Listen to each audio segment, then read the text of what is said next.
What is going on, everybody? Welcome back into the FTN Bets World Cup betting preview. Going through Group D here. I'm Zach Graham, aka Kawaisenberg DFS, alongside my good buddy Stefano Vaccarino. You can find him at Big Money Play on Twitter. Steph, we've been through 3 groups already. I think this Group D may be the easiest of the 8 to decipher. You've got France up top, one of the favorites, obviously, in the tournament. Denmark, Australia, Tunisia. France couldn't have had a better draw here, in my opinion. How are you looking at this group? Yeah, I mean, it's pretty straightforward. My prediction is France, Denmark, Tunisia, then Australia. Neither Tunisia or Australia are particularly good teams. I think Tunisia is slightly more talented, but I don't have a hard stance on which team is better. I just know that it's very unlikely either of those teams advance in front of Denmark or France. Tunisia might have had the easiest road to the World Cup. I believe they qualified to get to their knockout stage, and they in the African Confederation, and then essentially they played the only team that's never qualified for a World Cup in Mali. I think it was Mali, yeah, and then essentially got lucky and parked the bus and won 1-0 and advanced. So not a ton of spirit on this Tunisian side, not a ton of confidence on the Australian side. It really comes down to France and Denmark. And listen, I'm picking chalk, but it's France to win the group, Denmark to come in second. Not really a whole ton to add, honestly. Denmark is a really good team. I think they're ranked 10th in the world. This is a very good team, and it's I think a dark horse. A lot of teams dark horse to potentially go on a run like we saw with Croatia in 2018. I'm not as confident as a lot of other people are. I think this team is very good. I think their draw out, especially if they come in second, is a very, very difficult draw. So I don't see the upside, or the ceiling, I should say, that a lot of other people see on this Danish side.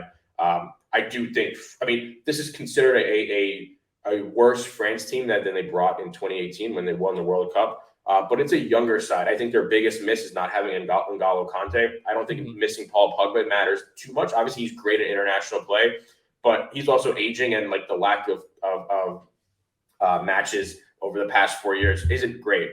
So I do think this younger French midfield isn't as big of a concern as many people think, and they certainly have the talent to go on a big run. And that's it. It's a pretty straightforward preview. France, Denmark, 2 favorites. Yeah, and I think a lot of the nitpicking we could do on a side like France will affect them much more in the knockout stages, right? Yep. Than this group. Again, like we said, they had a fantastic draw in terms of their chances to advance here. And unless one of these 2 teams slips up against the lesser Australian Tunisian sides, that Denmark-France match is going to be the one to watch. It's going to decide this group unless some crazy stuff happens. So we know crazy stuff has happened for the stud of that Denmark team, right? Christian Eriksen. I think maybe this is the one group where you and I kind of just have the same player to watch. We know he was near death. That was the reality of the situation, and now leading his Danish brethren into the World Cup here in Group D. So how do you feel about Eriksen and what he can do for this Denmark team's chances to maybe upset France here? Just putting aside the player that he currently is right now, it's just, excuse my language, I'm going to curse, but it's just fucking crazy. He literally was flatlined on the field. He was dead. Yep. Now he's back. So scary. And now he's back to being Christian Eriksen. Right. And people talk about rehabbing a torn ACL or a torn hamstring. He's rehabbing a heart attack that he had during the middle of the match, and he's good. He's just fine. And they're cruising. They were incredibly impressive during qualifying. This is a very, very good team, and he's the engine. He's the playmaker for this entire team. He's the puppet master, right? As Eriksen goes, this team goes. And just, again, on a personal note, it's just awesome to see that he's in this position to even play. And then as a footballer, you're just this guy is still pretty incredible. And he makes Denmark he's the reason why Denmark is potentially considered a dark horse team to go on an extended run during this tournament.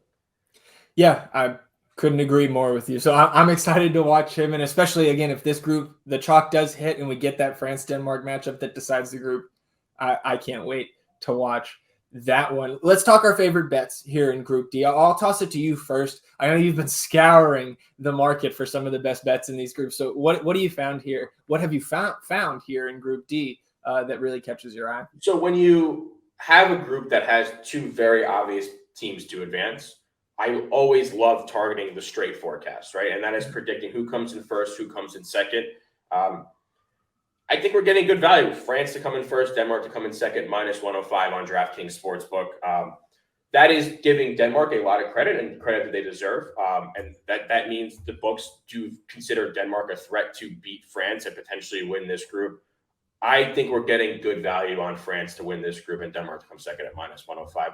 I think that should be closer to maybe like -170, -200. So almost even odds there. That's my favorite bet.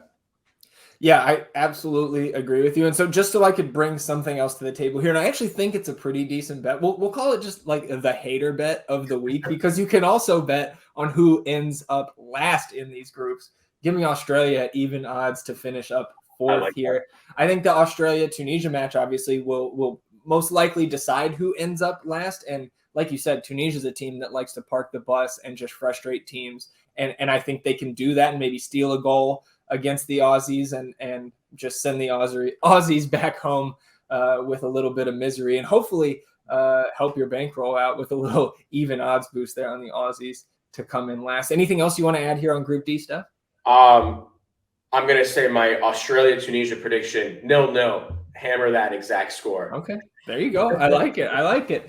And that's going to do it for Group D here on the FTN Bets World Cup betting preview. You can go to ftnbets.com/World Cup. You can get all of our FTN Bets World Cup content. If you're not a member yet at FTN Bets, you can try us out. 3-day free trial for any new member. So go ahead and sign up. And whether you want to tail some of the bets we've given out here on these preview videos, or you have some of your own, you can use the FTN Bets prop shop to shop around the industry for the best lines on the bets that you're looking to place. So again, that wraps up Group D for us. We're halfway down, Steph. 4 groups down, 4 to go. The FTN Bets World Cup betting preview rolls on.